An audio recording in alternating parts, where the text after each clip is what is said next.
Hi everyone, in front of me I've got a Redmi 15 and let me share with you how to turn off running apps on this device.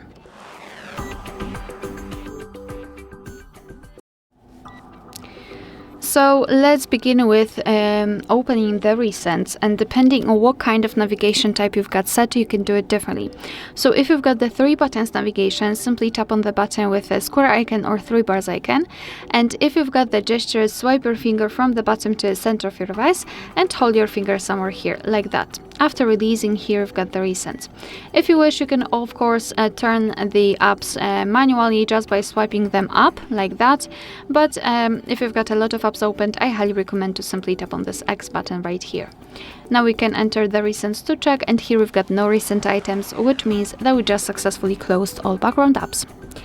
Alright, so that will be all. Thank you so much for watching. Please hit the subscribe button and leave the thumbs up.